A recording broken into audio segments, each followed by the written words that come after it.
Live. I'm Lisa. I'm John. And we are coming to discuss something paranormal with you. And we have a guest tonight that's a good friend of ours, a great guy, Russell Keeler. How are you doing, Russell? Doing awesome. Doing good. Especially for a Friday night. If I'm at home on a Friday night, I must not be a very good paranormal investigator, huh? You can't be out weathered around all the time.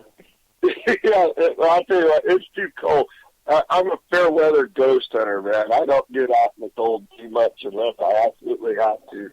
One thing good though is we've got heat now at the bordello, so That helps. yeah, it does. Yeah. Russ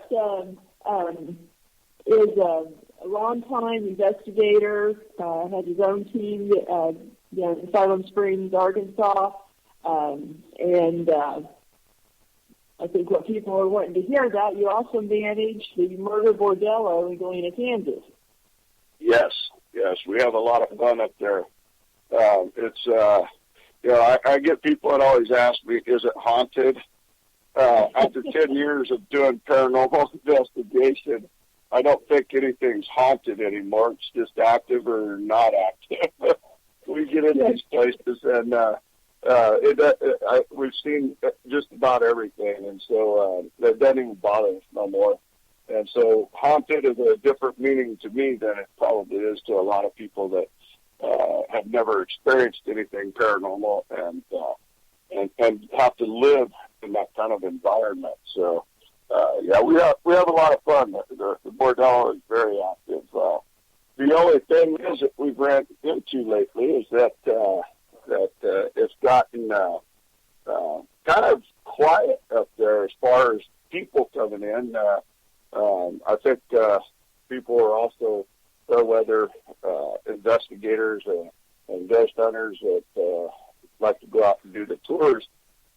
They've also settled down quite a bit too. So it's been a little slow for about the last probably 5 or 6 months now. Okay, well maybe we can ramp that up a little bit. Why don't you go through a little bit of the history, the background of the bordello for those who aren't familiar with the story? Oh, wow, yeah. Starting about, it's been 7 years now, I think, since we first stepped into this old house. And the roof was about to fall in on us. It was a mess. Just an old dilapidated house. We were called in and told that there had been dozens of murders in this house. And so we got up there to go investigate this. And mind you, it was probably pretty close to about this time of year. It was about 17 degrees out. We had a trailer at the time. We had a little setup kind of like Ghost Lab, only a smaller version. And we had a heater in it. And I don't even think we had the heat in it yet. But we pulled up this old house. And when we first walked into this place, right off the get-go, me and one of my fellow investigators and team members, Larry Forney, was up in the attic setting up our cameras, and right between us, we heard a girl. Just both of us heard her too. It was kind of amazing. Right between us, said hello or hey, I can't remember which it was, but we turned and looked at each other like each other. We thought each other said that. And we thought, wow, that was crazy. And we also saw what looked to be about maybe a 3 or 4 foot shadow run all the way across the attic. And that's when we thought, wow, this is nuts, man. And so we got our cameras all set up, and we started our first investigation there about 7 years ago in the middle of winter. And we had started putting together tours again. This place was a real negative feel. There wasn't even no walls. The studs were all that was there. The house didn't have any sheetrock, no walls except for the exterior walls. That was it. And a hole in the ceiling about the size of, big enough to put a Volkswagen through it. And you could look up from the upstairs and see the stars at night. And So we thought, let's get a roof on this house. So we started trying to promote tours for the previous owner and in an effort to get a roof put on there. Well, apparently he was drinking our tour money, and so we never got a roof on the house. And we ended up just kind of pulling away from it. Thought, well, we're wasting our time. The house is about ready to fall over. It's going to fade and die, and there's just nothing we could do about this. The history was, or what we was told about the history was that this was the old Stapleback's bordello that they had committed all these murders in, and we researched the history, and we found the whole storyline. Every bit of the Stapleback story was on the internet. And as we're digging through this, I'm thinking to myself, wow, you got to be kidding me. The history of this was good enough to be made into a movie. And I couldn't believe we were standing in the house that was claimed to have been their bordello. And so we're excited about this. I'm trying to promote this, and we pushed it for quite a few years, trying to get people in. And we had people coming all the way from Texas, Nebraska, as far as Colorado, and the other side of Missouri, coming in to tour the house. And but the money just wasn't being used where we was hoping it would have been. And as the house started deteriorating, we was able to come across an investor that was willing to put some money into the house and get us a roof put on it and put the walls back up straight. Well, I would say about if he heard me say how much he's put into it, he'd probably kick me in the butt. But it was well over $250,000 put into this house to rebuild it, and now it sits with heat and air. We can run tours through it now. In fact, we do daily tours of it now. And as far as the Stapplebacks being related to the house, we've taught several EVPs that are relevant to them having been in the house. There's a couple old historians up there that throw a fit and swear up and down that it wasn't. But we've traced that back. And we know for a fact it was built by the railroad company as a bordello. It was an effort to, and the mining companies, to get the miners and the railroads, the people that were just passing through trying to get that money back out of their pockets. Well, we know it was a bordello. And we just, in the history, had not ever been able to figure out who operated. Somebody had to have operated that. And after linking up with one of the Stapleback family members out in California, he had sent us an awesome story that he had researched for. He's put about 10 or 15 years into the research of his family history regarding this whole concept. And in part of that story, it says it's clear, and even in the newspaper articles, that the Stapplebacks operated a bordello a stone's throw away from their where they lived, which as you can see their house where it was deemed that was the mining camps and where their little shack was. You could see it actually out through the bordello window, and we believe that they definitely had ties to this house. There's just no way we could have that much paranormal evidence linking them to the house. One of our EVPs that we have was Nancy, hide the dress. We had one that said Michael did it. Well, there was a couple others I can't think of right off the top of my head. But there's so much relevance there. Anyhow, we've tried to we've combed every avenue. We've listened to some of the people up there, the two historians that don't agree. We've listened to their side of the story. We've researched, but they can't find anything that disputes our claim, and yet we have records that validate ours. So we've just kind of said heck with them and moved on in the direction that we feel is appropriate, and that is the fact that they are linked to that house. Now, we don't feel they probably lived in it, but they've definitely operated it, or their family somehow was affiliated with that board. And that little shaft made no sense. There was articles in the newspapers that explained when they were tried for the one murder that they did, that Frank Galbraith, that they ended up killing. When he went to the house, there was one of the newspaper clippings that clearly stated that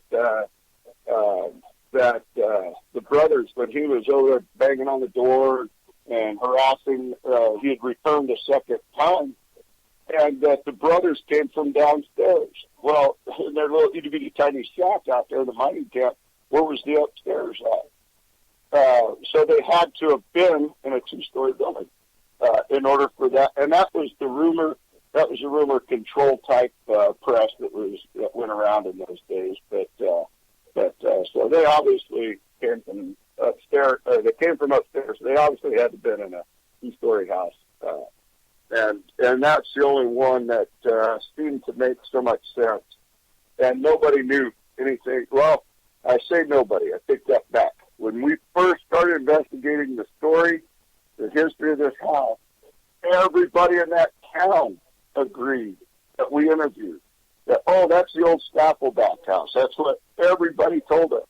It wasn't until it got remodeled, rebuilt 5, 6, 7 years later, 5 years later, whatever it was, that it got remodeled, that all of a sudden, now this historian shows up and says, that's not their house. You're lying to everybody. You're deceiving the public. And we're like, what are you telling us?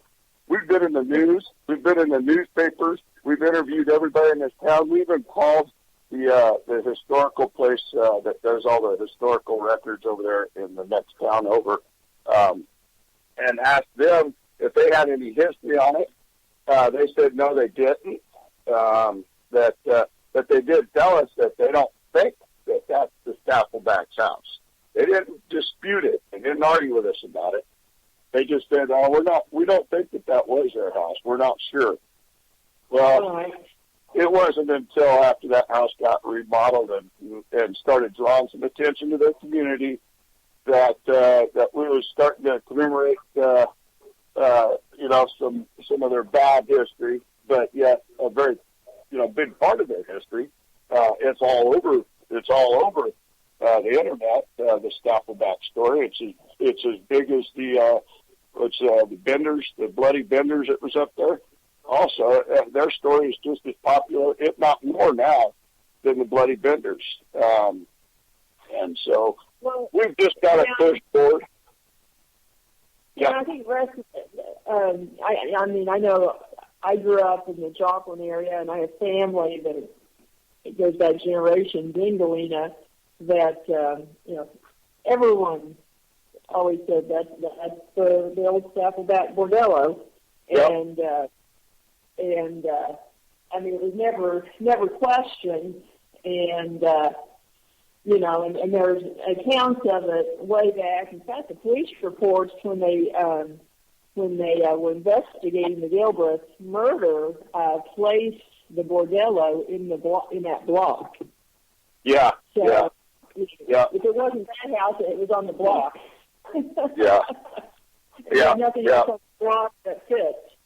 Yeah, that's exactly right. We I heard the same thing that the current owner, and I won't go into who owns it now, but because he likes to stay anonymous, but as much as possible. But he told us, him and the chief of police is a friend of mine up there, both told me that there's police records that link the Staffelbacks to that house. And so if there's police, they had calls. They had reports of calls, is what it was, of I can't remember what kind of activity that was going on there that linked them to the house, and so we know that it was linked to them, and like I said, we can't prove they lived there. We can't prove all the murders that happened were in that specific house or not, but we know that. Let's see, we've got, I think 12 names is what I think we had. And even the Clean brothers, when they came out, did an EVP session. When we asked, even before they arrived, and you can still go in there now and ask how many murders were committed in this house. I've gotten 9 twice. The Clean brothers got 9. They didn't even know that we had that on recording, so we had never even talked about that number. And I don't know, I was kind of curious because we had some coffee in there, how that, I never really got to sit down and pick his brain about any of that.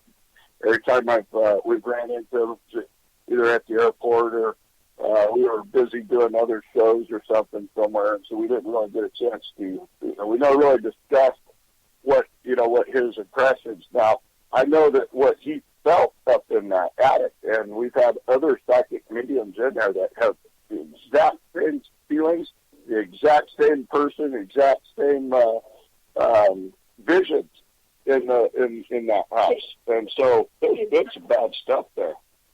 Yeah. Hey, Russ, on that note, I just want to interject for viewers. I've investigated that house multiple times before and after it was remodeled. And I've been in that house when it was swaying in the wind, and I had to run through the house and pick up illuminators as they were popping in the rain. And so, and I think I want to agree that the EVPs we get out there indicate that something happened. I've got EVPs that say, asked, why are you here? Response, because he killed me. I've gotten, did someone die in this room? And a woman's voice says, I must have died. All kinds of things like that. And I've gotten Nancy and different names that were related to the family.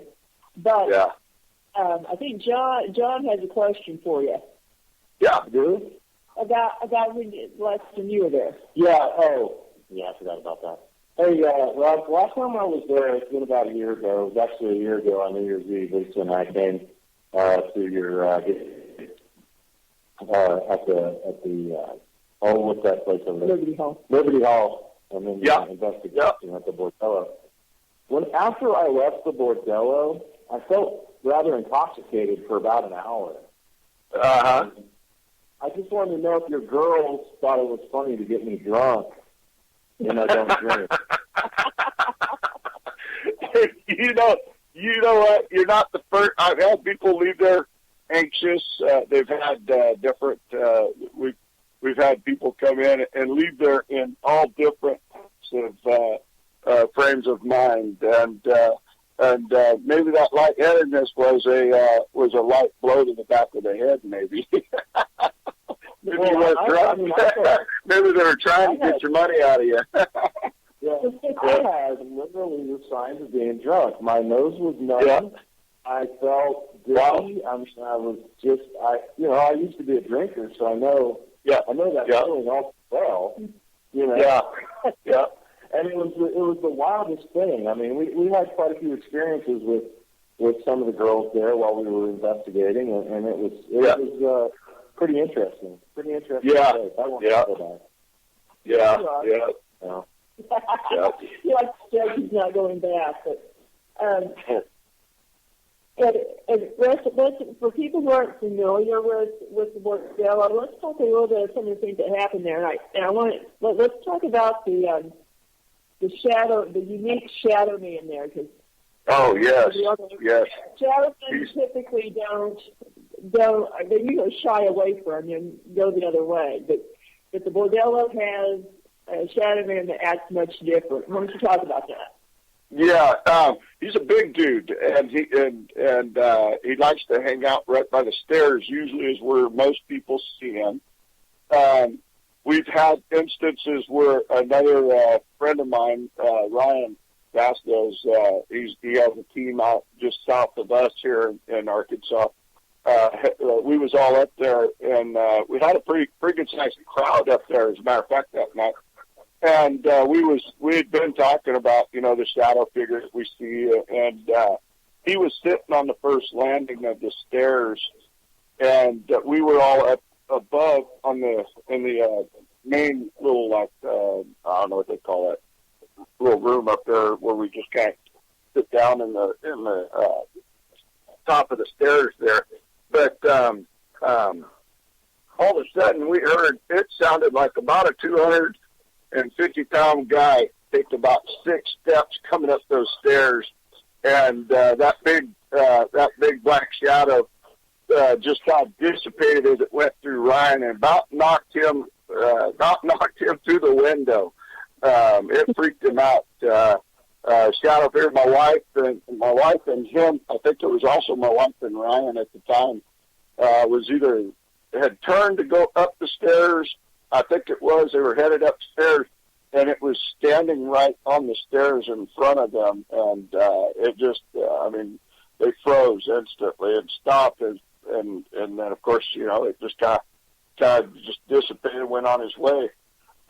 We've had even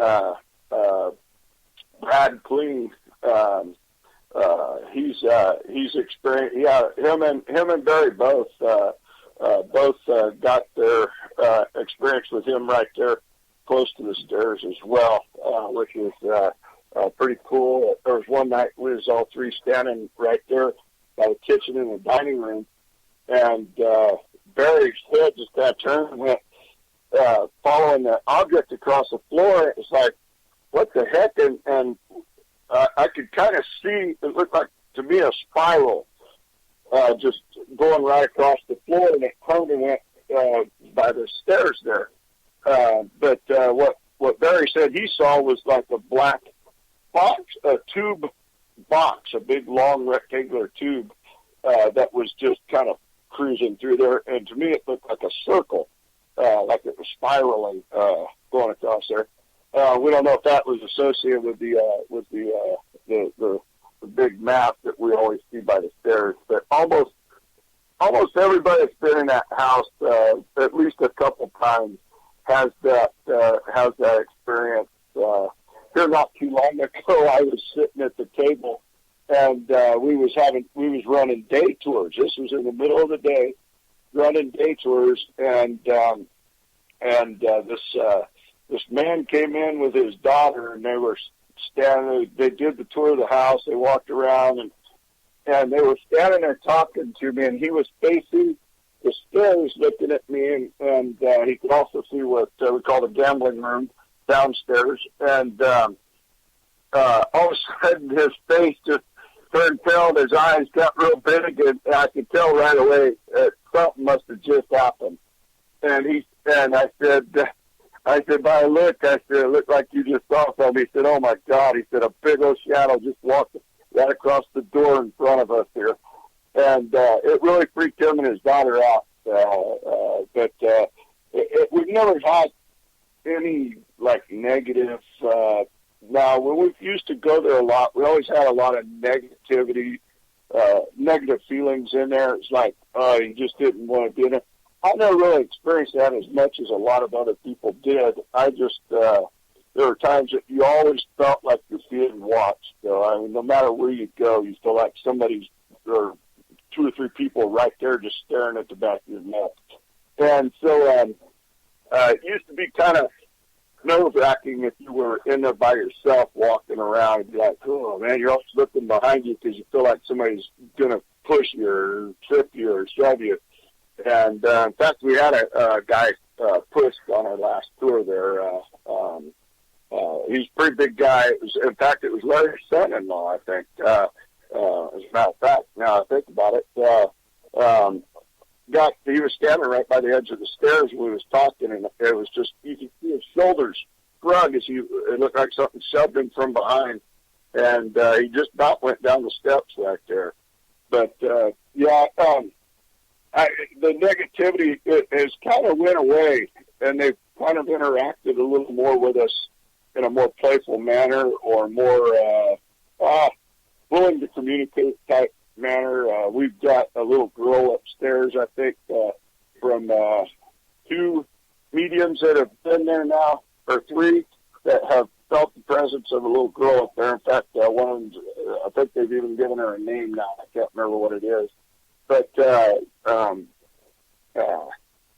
we'll actually close and open the bedroom door. I had a team from Texas, and there was 2 of the girls from there, and me and Glenn was all standing upstairs talking. And I had walked over by the bedroom door, and I walked in. As soon as I walked in the bedroom, I said, can you shut the door for me? I'm in the bedroom. And the door shut. And it didn't just like fade. It got shut pretty fast, almost to the point where it latched itself closed. And I thought, well, that was pretty cool. And the girls from Texas was filming it. They've got this on film. I've been trying to get her husband to send me the video clip. But I said, all right, that was pretty cool. If you can shut the door, can you open it back up for me? And it did. It opened all the way back up. It was a little slow opening it. But I said, okay, we did this 3 times, opened and closed the door. I say we. They did it 3 times while I was standing there, and they were filming it, and they were just totally blown away and so excited about that they got this all on video. We've got it on video as well. My wife and I have been up there a few times. We'll go up there anytime we got extra time. We'll sit and just do these recordings up above, and I'll even film up there with my smartphone once in a while, because I kept some pretty cool stuff in there. And we got them to shut the door a couple times. Now, there's one of them I couldn't post. It was really good, but I was kind of mad because then I didn't realize I was actually filming. I caught it by accident, but I was cussing and yelling because I thought I missed it, and so I couldn't post that video clip. But that was a really good one. It just had too much profanity in it. I was going to edit it all out, but because I was pretty pissed when I thought that I missed it on the film, but recording it. But it's fun. We have a lot of fun. We tried pushing for a Halloween this year. I had 2 people. That was it. 2 people that confirmed. But I was trying to get people to sign up, and I wanted them to prepay because we got to drive quite a ways up there. And last 2 times that we went up there, only 1 or 2 people showed up. And by the time we pay a hotel room up there and food, we just thought, let's see if we can. We figured we had 62 people saying they were going to go. Realistically, on Facebook, you might be lucky if you get a third of that. And so I thought, we might have 20, but nobody wanted to pay and meet us there. And so we just kind of pulled out on Halloween and decided, I think we did it, I think we went up the weekend, or that Saturday. I think Halloween was on Thursday or Friday. I think we went up on Saturday, I believe. But we had a fun time. We had a good time. There was a few people that showed up, and everybody had a little bit of fun, and we all went home. I hate that drive home, though, at 1 o'clock in the morning because I couldn't afford to stay at the motel this time. But yeah, so we drive home at 1 o'clock in the morning, and I see a lot of spirit activity between here and my house at 1 o'clock in the morning driving down the road, I tell you. Every time I doze off, my wife always yells at me or pops me, "Wake up! You almost went off the road that curve." But yeah, so we try every time we go up there. We try to just get a motel room and have fun, make it. Well, fun. we kind of talked that perhaps we'll be working with you and see if we can get some people in and going through there with you. Yeah, I think we were talking about March. I think it was that we're going to try to. We haven't set the date just yet, but we're going to push for a date in March. I have so much going on right now. It's really tough for me because I have a martial arts school, and I have my door business I have to run all day, and then and a lot of stuff that we do for the martial arts school sometimes falls on weekends. Like I'm tied up all day tomorrow and Sunday this weekend. We have a women's health fair thing. We have a booth set up that we have to be at all weekend, and so we're so busy. It's just sometimes difficult to find just that right day where I can actually go out there and enjoy it, not be rushed to get home and have to go do something again the next day. My son's been helping out with the door business here lately, so it's really taken a lot of load off my shoulders to have helped out a lot. But still, our weekends are always so tied up. So March, though, we're definitely shooting for some type of a date in March to do this again. We try to do it in spring, summer, fall, and we used to do it in winter, but this winter we haven't done nothing yet for this winter, and I don't know that we will yet. I think we're just going to hold off and do the March one.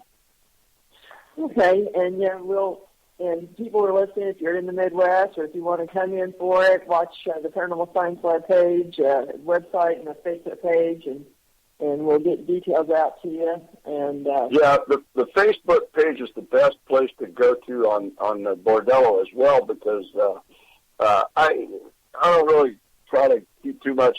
A lot of people don't really go to a website too much, not for this stuff. They're going to follow more on the Facebook page because we kind of talk more about it. Our daily tour lady up there, Linda Watkins, she's been really the people that she's been taking through in the daytime. At any given hour of the daytime, have been just having some hellacious experiences, doors closing. It's amazing the activity that she's afraid to go there at night or after the sun starts going down by herself to lock it up or close. She'll leave the lights on and go over during the daytime the next day because it still freaks her out, which I don't blame her. You never know what you're dealing with if you got shoved down the stairs or even if you tripped coming down the stairs and you're there by yourself, as often as people are in there, somebody might not find you for 3 or 4 days. And so, you got to be careful. If it was relying on me, you'd only get to see me once every few months. So you'd be laying there for a while. But, by the time we found you, you might be one of the ghosts. We might be doing EVPs for you. But, so. Hey, you got it. Yeah. Sorry, I would. It's a lot of fun. It really is. We have a lot of fun. Now, just like any real haunted, not a fake haunted house, like any real haunted place, those days we go there. I stopped there right after that tornado came through in Baxter Springs last springtime. I sat upstairs on right through the lightning, thunder, pouring rain, and I did EVPs. I couldn't get nothing. I did not get a single thing during that storm. So they were hunkered down somewhere. Just they're like, what kind of idiot would come talk to us during this storm? But there are times that we always get EVPs. There's very seldom that we ever not get EVPs. But for the most part, the activity, doors closing,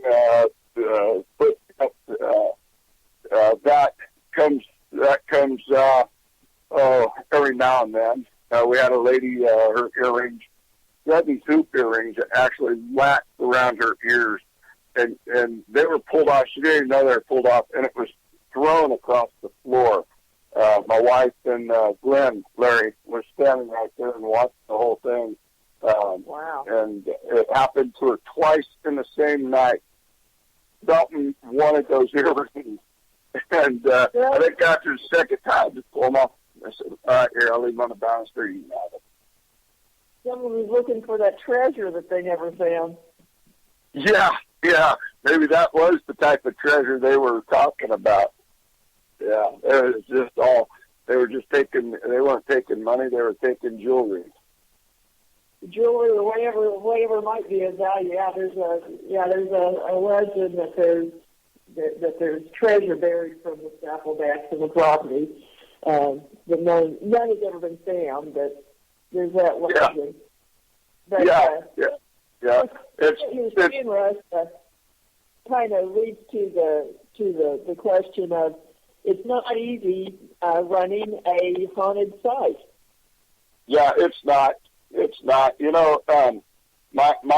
Of course, there's a lot more publicity out there for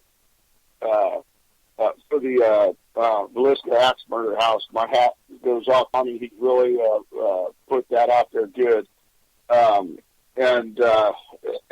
they stay pretty busy all the time. Now, even if you go on their website now, it's not. I'm starting to see that maybe the paranormal community, people that like to go out ghost hunting and stuff, has kind of slowed down a little bit. You look at the TV shows that are off the air now; they're fading out.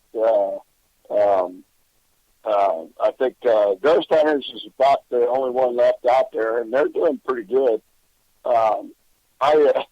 It's funny we talk about TV shows. What's his name? Bellinger from Ghost Adventures. We had a setup twice that they were supposed to have been there, and they backed me. When the second time they backed me off, they said, "Oh, the boys want to stay." They stayed out in the desert out there in Las Vegas. They didn't want to travel that weekend, and so they said, "We'll have to call you back, and we'll call you back to reschedule," because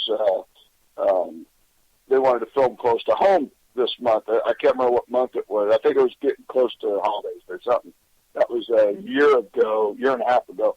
And I told him, I said, "Well, you put me on hold twice." We was in construction at the time. I said, we've had to stop, clean up all the mess, get everybody out of the building. We straightened it all up, and then you cancel in the last few days.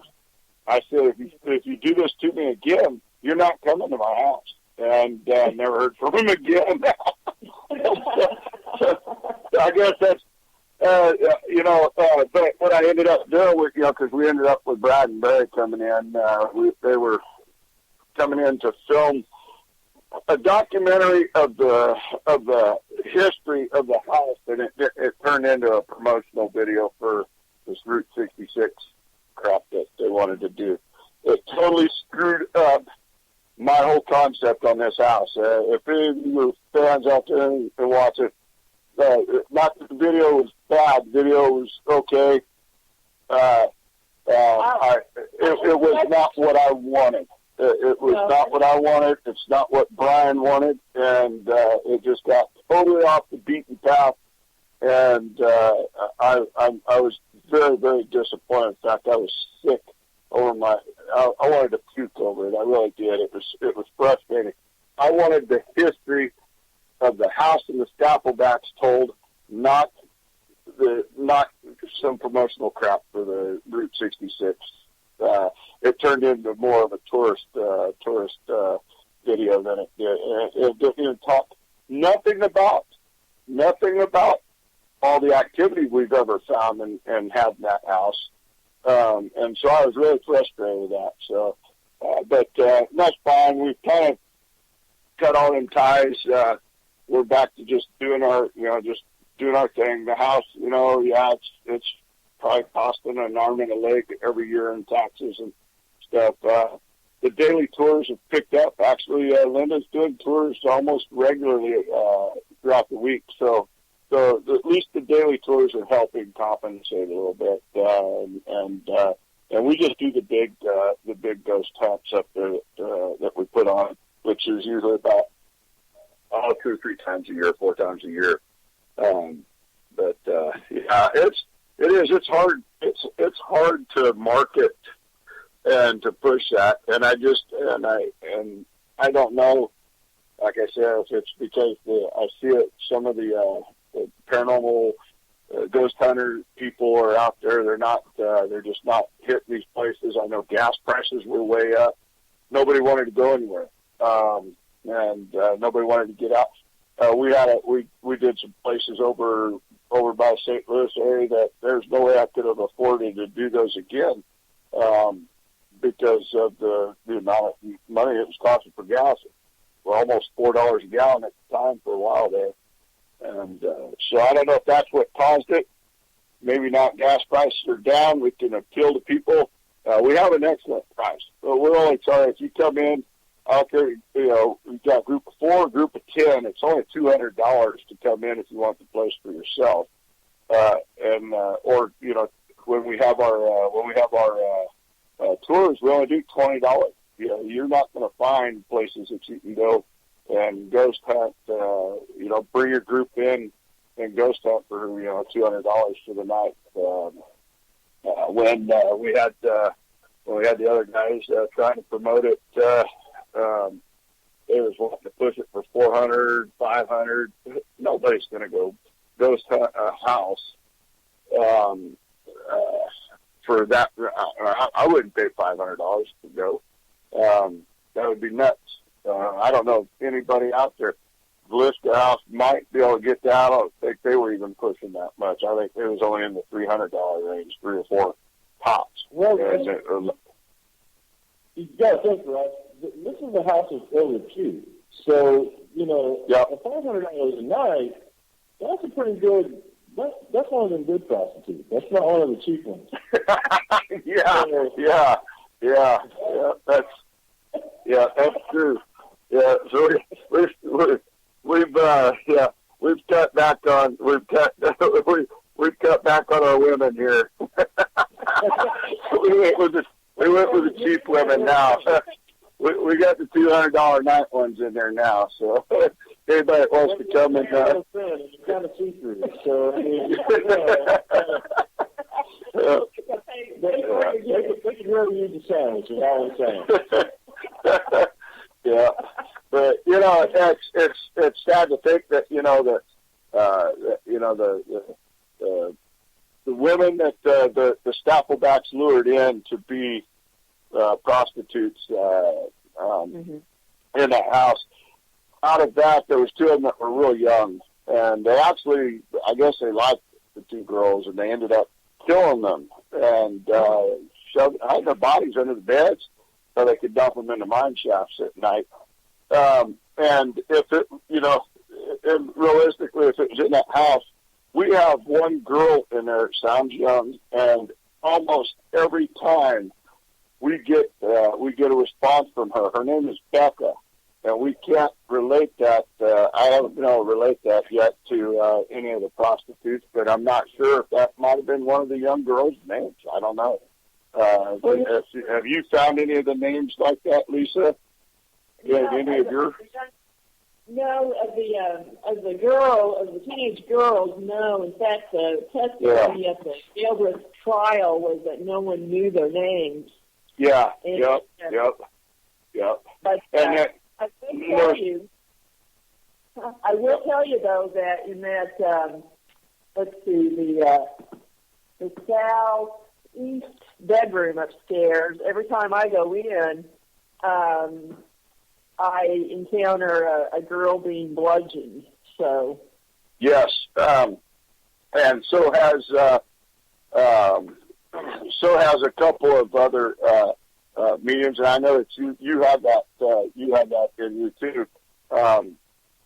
You're sensitive to that stuff as well. And we've had a couple others that have had the same thing, the same type of impressions when they got up there. Really bad, and every time, and that's without them knowing each other too. And so there's got to be something to that. You can't take 3 psychics or 3 mediums or 3 sensitive people that are have some sort of of those type of mediumship gifts. Put them in that room and get the same impression. I mean, that's just unless something actually happened in that room. So So there's been something bad in that room, and that's the same one that we constantly. And in fact, the EVP that we have of a girl saying "I must have died" is from that room. Yeah.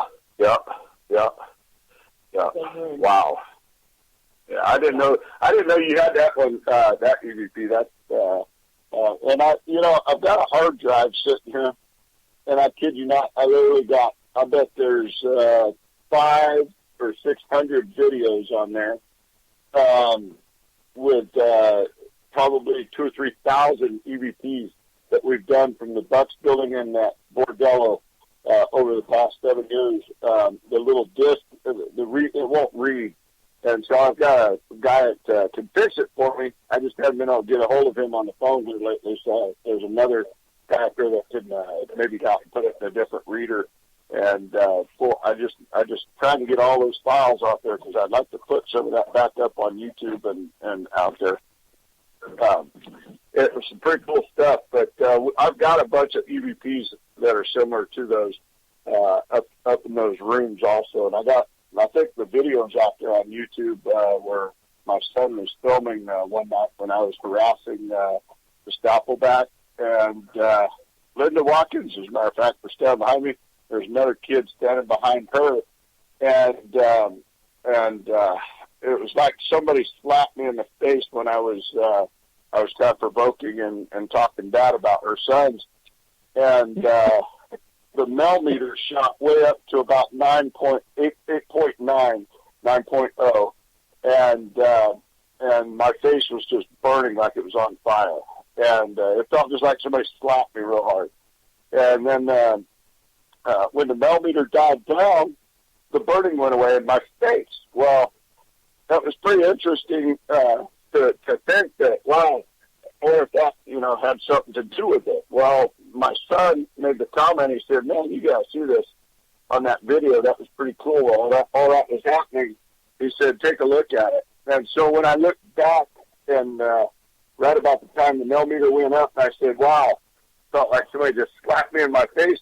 You could see a big ball of light went in my shoulder at that time. And then as the millimeter died out and everything went back to normal, you could see that ball of light come out of my hip, same little orb come out of my hip. And so whatever it was probably attacking me, but what happened right after that was even more crazy. One of the kids, he was just a teenage kid, was on the tour with us, ended up getting scratched on his neck and his back. And you can literally watch and see the scratches being formed at that time. And so we had to escort it. We had to get him out of it because it was getting worse. By the time we got across the street, his neck looked like it was bleeding pretty good. And but it cleared up. It went away right away after we got him out of that house. It all, of course, he had little scratch marks on his neck for a while, but we couldn't figure out what the heck. Why would they have attacked him? Well, apparently, before anybody had went in there, he was in there browsing around and was provoking and really talking bad. We didn't know that. He admitted all that later, and it was like, it all made sense now. So, yeah, so sometimes I guess you can get in there and do a little provoking and get some attention. I went back in there. I was kind of pissed. I went in by myself and was threatening them. Why don't you come do that to me? Why don't you come pick on somebody my size? And for 5-10 minutes, I couldn't get nothing. It was like the whole house just faded. Nothing was happening at all anymore. But yeah, it was pretty crazy, some of the stuff we get in there. We've tried to push push. We get a lot of people that almost everybody that goes in there that enjoys it, talks about how great it was, how their experiences went. A lot of people have caught some great stuff on video, got some awesome EVPs on their phone.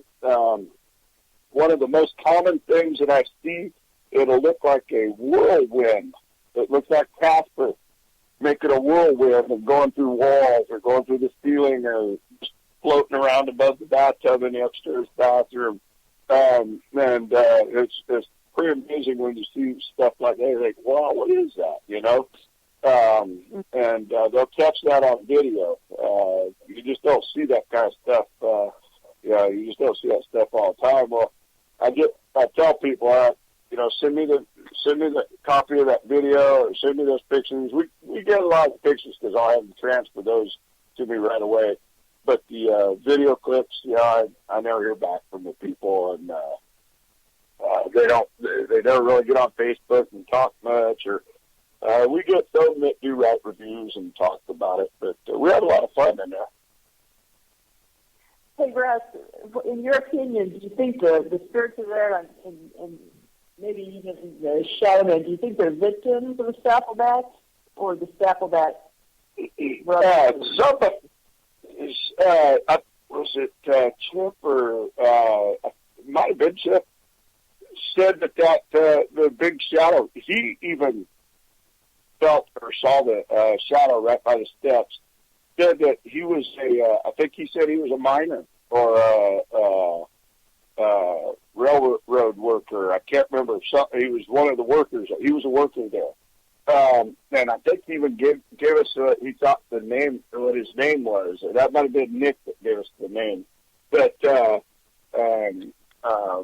for the most part, I believe that the EVPs that we get out of there are victims or spirits that have passed in that house somehow or another. It was a rest used as a. Now, it wasn't like a legitimate legal rest home, but it was where old people could go and stay, kind of like a little, like a little rest home, I guess it was.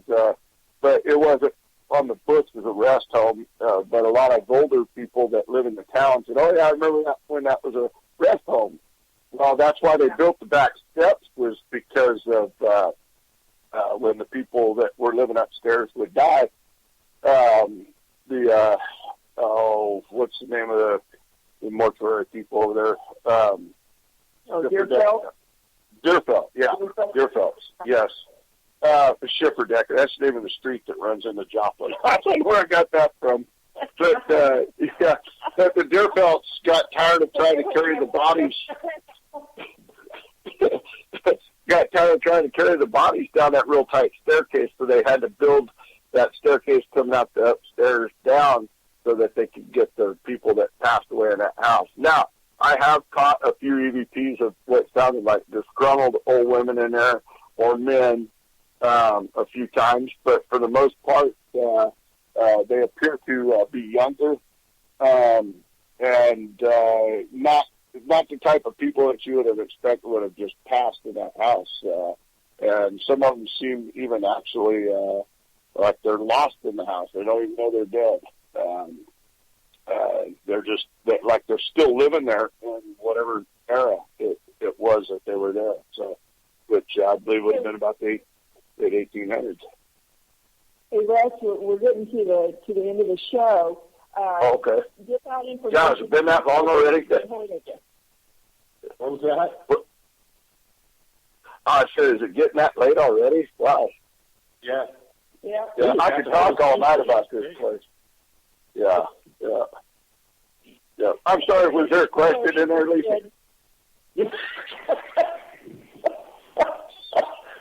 Yeah, she said if how can people get a hold of you if they want to schedule a tour or something like that? You can call us directly.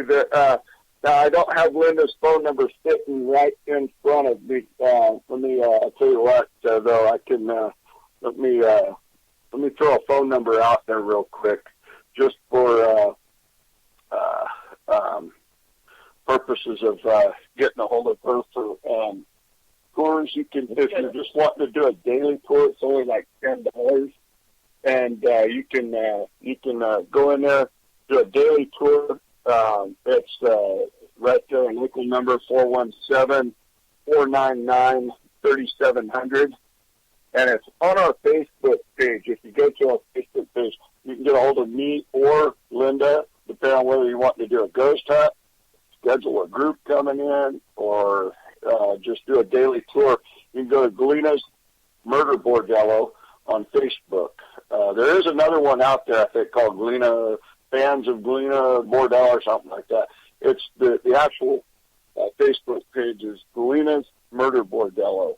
And you can go in there, and it's got right on the very front, it's got our phone numbers where you can reach us. And we got, let's see, 171 visits here lately since Linda's been running tours in there. We're getting a lot of people in there and doing a really good time, having a really good time in there. And people love her to death. She does really good for the day tours, and you get just as much activity. And you can get in there for $10 per person during the day. Only one of you wants to go in and spend an hour in by yourself doing UP sessions. That's a good time to do it. If you want to bring a group in, get hold of me. Me and my wife will gladly come up there. We get you in the house. It's $200 for the night. Bring up to 10 people. And we had a birthday party up there here a while back, though. People brought wine and cheese, and we had a good time up there. And they got to do their ghost hunt, and we helped them. We bring all of our equipment anytime we do a ghost hunt. So anybody that doesn't have equipment can always use some of ours. We have fun with ours. They're welcome to use any of our stuff. We get a lot of people that show up on a ghost hunt and they have flashlights. So, yeah, we carry flashlights. We got everything for you. All right, Russ. Well, thank you very much for your time. It was a great conversation, and hopefully we'll see you here pretty soon, here in a couple of months. Yeah, in March, and hopefully get some people in and have a good time. And everyone, we encourage you to check out the Galena Murder Bordello. It is quite the haunted place. It is an excellent location. It's very beautiful. They've done a really nice job of remodeling, so it's a good time. And everyone, tune in next week and for another episode of Paranormal Science Lab Live. We thank you. Good evening. All right, everybody, have a good night. Have a good night, guys. Good talk to you. Good talk to you. All right.